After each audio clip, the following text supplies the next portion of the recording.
The town I grew up in, Les Marches, was a pretty average place. Parents moved there because they wanted a quiet, safe environment for their kids to grow up. They were upper-lower class, hoping one day to be lower middle class, maybe middle class, but few imagined a life as upper middle. But they happily accepted a life more suited to their station than that.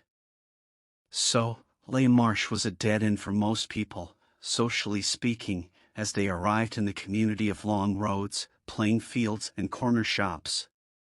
There were a few schools dotted about, mostly around the periphery of the town. To the north, the town came to an end at the high fence of Leighton Woods Golf Course, where the middle and upper middle class cemented their social status by spending a few hours chatting business on the green before loading up on cigars and a double scotch or three at the clubhouse before driving home. This was 1988 England after all. To the south was Barrow Hill. A long, perfectly straight, sandstone hill with the remains of a couple of old buildings and a long-abandoned windmill atop. From my bedroom window I could see it dominating the view like a resting giant. The tree-lined slope emerged so gradually from the terrain it was difficult to know where it really began. For me, I knew I was on the hill when my calf muscles burned and the hairs on the back of my neck began to stand on end. During this stranger danger phase of the 1980s, just after the Great Satanic Panic and before whatever societal calamity parents desperately tried to avoid their children being sucked into next, there was talk of a man up on the hill. A man, our parents would lecture, we should avoid at all costs. Of the few kids that claimed to have encountered him, though no one seemed to know which kids exactly, none, for the most part, could remember a consistent detail between them. Some spoke of him wearing an old army jacket, all dirty and torn. Others said he wore a school coat. Many grown-ups took this to mean a blazer or sports jacket. One even said he wore a yellow cravat. They were all sure about two things. He wore dirty, faded pink corduroy trousers and he frightened them in a way they couldn't describe. Most parents just dropped the hammer and banned their offspring from following their adventurous instincts to the top of the hill. Others, like mine, knew that I'd end up there anyway, so they gave me lengthy instructions on staying away from pretty much anyone who wasn't a police officer and to scream and run if someone so much as locked eyes with me. Nonetheless, my best friend Paul and I would spend whole summers up on Barrow Hill as kids, and the idea of there being a stranger danger up there just made things a little more fun. The kind of fun that you get from hiding in the dark, ready for a friend to jump out on you. The kind of fun that took you to the cusp of peeing yourself before you burst into nervous laughter. The kind of fun that, maybe, wasn't so fun at all. Paul and I, along with Gordy, Robbie and Matt, would dare each other to go up there alone or as the sun went down. When daylight faded and our town became a subdued series of blocks and shapes, visible only where streetlights pierced the dark, and even then, only sparingly.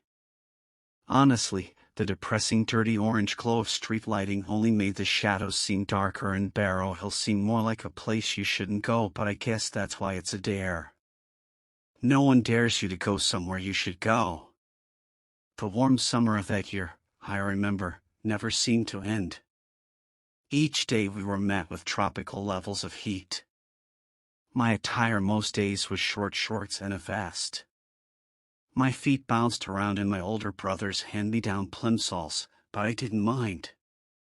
We had all just left our primary school years behind us, and this seemed to give our collective ego a boost that no one wanted to have shattered by refusing the short climb through the trees up the side of Barrow Hill. Especially just before dusk. But in truth, whilst our bravado yelled yes, our young souls whispered, no. Making our way up the slope of the hill, weaving through the woods to the strip of sandstone that crested the hill, never seemed as arduous to me back then as it would now. On a bad day now, a climb up the stairs seems like an impossible task. But that year, we young explorers took on the hill at a pace, but the hair on the back of my neck prickled as if the trees were alive with energy. As uncomfortable as that feeling was, I didn't show it. We moved with as much nonchalance as we could, yet secretly each of us began facing our doubts. "What did that kid say about what he was wearing again?" asked Matt. Matt was the most adventurous of us all, and he wore shorts all year round, displaying his dirty knees like war medals. Today was no different, and his eternally scuffed legs waded through the taller grass that sat either side of the trail rather than take the easy path of worn-down sandstone like the rest of us. "Who? What kid?"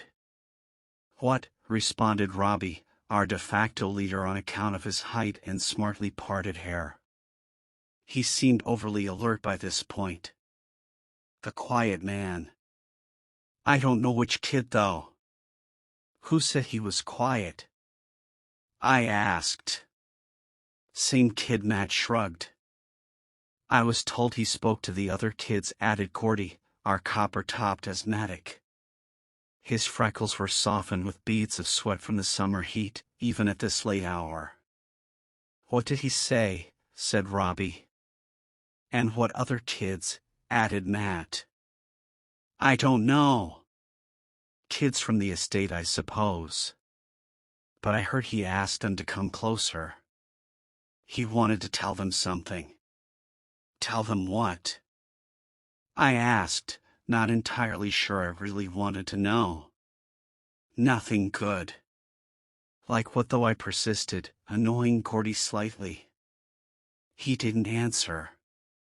He just threw his hands up despondently and swung a stick across the head of a dandelion, instantly decapitating it. The dread Gordy was suddenly feeling began to creep through us all as one by one we fell silent. Paul had been quiet throughout, just taking in what we were saying, so it surprised us all a little when he was the next to speak. "We're here," he chirped. His blonde, bull-headed haircut and glasses meant we all compared him to the kid on TV that advertised white chocolate. We all looked up. I hadn't even realized I was looking down this whole time despite the ache in my neck. I wasn't even sure when I last looked up, but now as I glanced back toward the parting in the woods through which we had just passed, we stood on the bare sandstone with the old, abandoned windmill creaking gently in the warm breeze before us. "Here?" questioned Robbie. He, like the rest of us, hadn't even thought about where we were going, let alone that there would be a here at the end of our ramble. I, just like him, thought this was an aimless wander, but now Paul had defined our location as our intended destination. It did feel like this was where we were headed. "The windmill is where they all saw him," explained Paul, who had now taken his place at the front and turned toward us. "The quiet man." We all looked at one another. "Really? Here?"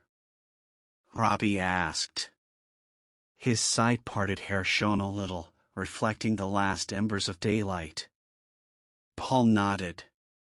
"Supposedly he stood right here and asked kids to come over like this." He beckoned with one finger, curled into a crook, which he aimed at each of us in turn. "So, he didn't talk then?" I called out from the back of our group. Paul shook his head. None of us asked him how he got this information, but we all assumed it was from his mom. She knew everyone's business and she relayed it with relish, like it was the latest news flash on TV.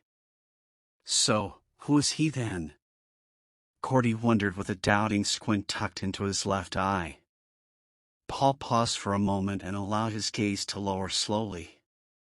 Then, almost with a click as his mind kicked back in, he raised his head and announced, "Stanley." "That's disappointing," sighed Robbie. He kicked the ground in frustration. I thought it would be scary like Freddy or Jason, unaware that a decade before such names were also pretty mundane until the movies turned them into the names of monsters. "How do you know his name?" asked Matt, voicing the question we all should have been thinking. "It's here." Paul pointed at the ground. On the floor, etched into the sandstone, amongst dozens of other less interesting signatures and exclamations of love that had been ground into the soft rock, were the words, "Stanley speaks. Stanley says secrets." Stanley says shush. The words were larger, fresh and worn deep into the sandstone. Even in the near dark we could see them clearly, and instantly we all wanted to go home. Not a word was spoken. No instructions or debate about what we would do next. We just turned and began walking back toward the narrow gap in the trees that led to the path home. Ego be damned, we were hustling like frightened penguins. My footsteps in flat sole plimsolls softly but quickly plopped on the stone until suddenly. I spun around.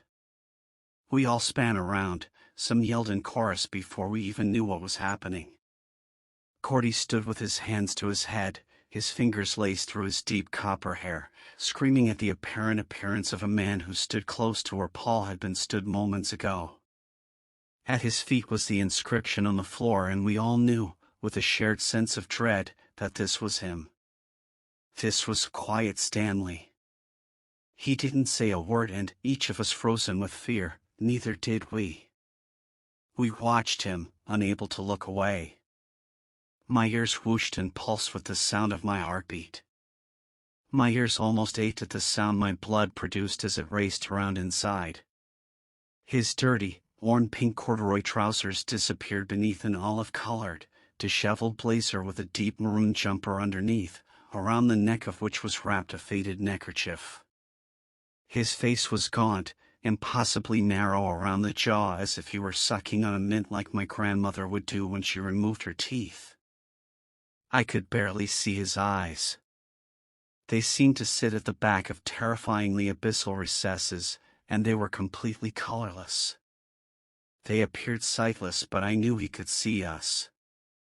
I knew he was watching and assessing us all, one at a time, as his head slightly turned, the bones crisply crackling beneath his dry, gray skin. His long, matted gray hair seemed undisturbed by his subtle movement. Finally, his turning head came to a stop and his gaze lowered, almost like a subtle nod.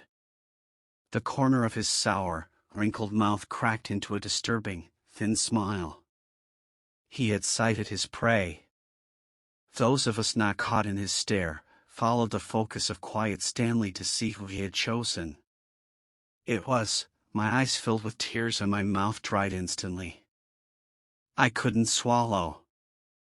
I tried, but my saliva had gone, and my tongue stuck to the roof of my mouth. It was Cordy. Cordy took a short step forward, his face frozen in fear, his mouth wide, emitting a silent scream. To his credit, Robbie was the first to find his voice, albeit a hoarse, quiet voice. "Cordy," Robbie rasped. "Cordy. Cordy. No, Cordy. No." Neil took another step, his hands still stuck to the sides of his head in that panic pose which now made him look tortured as well as afraid as he took a third, fourth, and fifth step. "Cordy." This time Matt added to Robbie's protest. "Cordy, what are you?" Matt caught sight of Quiet Stanley's crooked head and annoyed face now looking at him. Matt quietened down, understanding the signal the horror was giving him. Matt went silent, only for Robbie and Paul to start calling out. Eventually, I joined in too. Quiet Stanley returned his concentration to Cordy, who, by now, had covered half the distance between where we stood and where the disturbing figure stood, beneath the chained, still sails of the old windmill. I noticed Quiet Stanley's arm was outstretched and the distinct crook finger beckoning Cordy, who had begun to whimper loudly. He fought every step, but, under the impossible influence of the bending man, he was no more able to stop than we were able to move. Like a mouse being slowly lowered to the cat, Cordy grew closer. The ground beneath his feet left a trail of urine as he lost control of any bodily functions that were still his. "Horror!" he cried. "Here, ho ho ho!" My eyes streamed with tears and my throat ached. I wanted to move so badly, but, honestly, I don't know what I would have done if I could. Would I rush to my friend, or would I run away? I would love to say I help or that I just don't know, but truthfully, I know now, as I knew then. I would run away as fast as I could, and I wouldn't stop until I was breathlessly throwing myself through the front door of my home.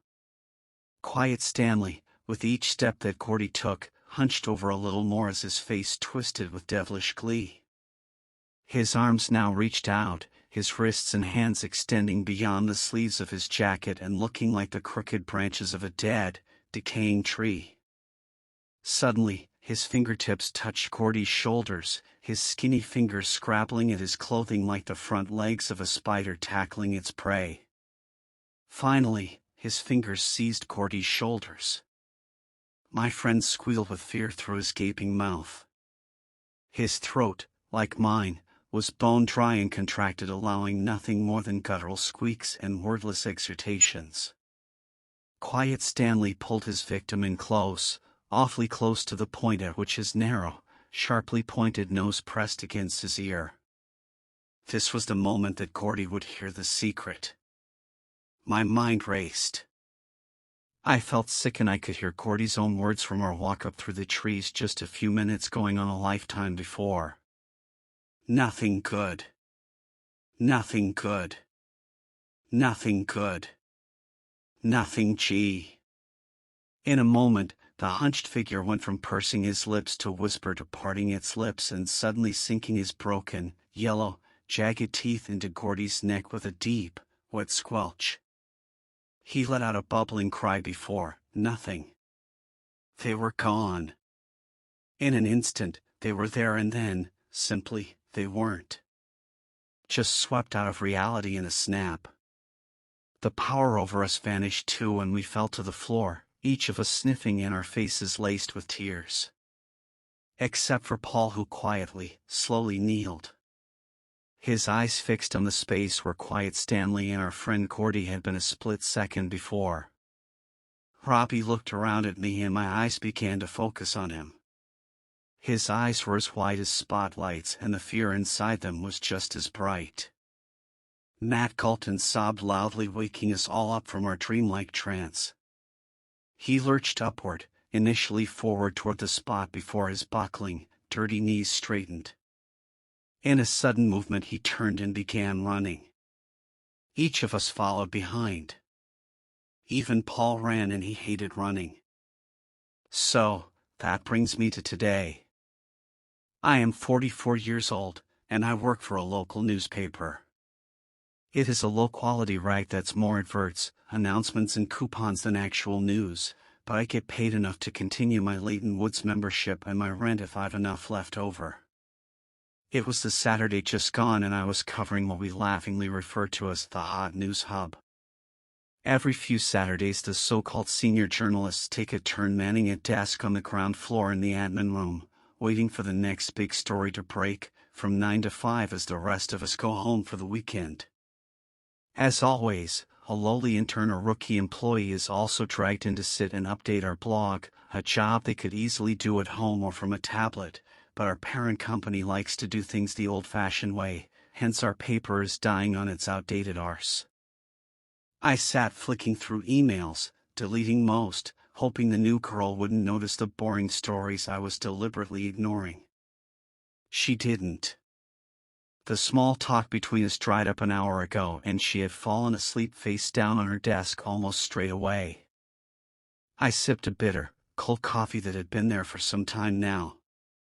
It was horrible and probably made from stale grounds, but my attention was suddenly fixed upon an email from a name I had not seen for some time.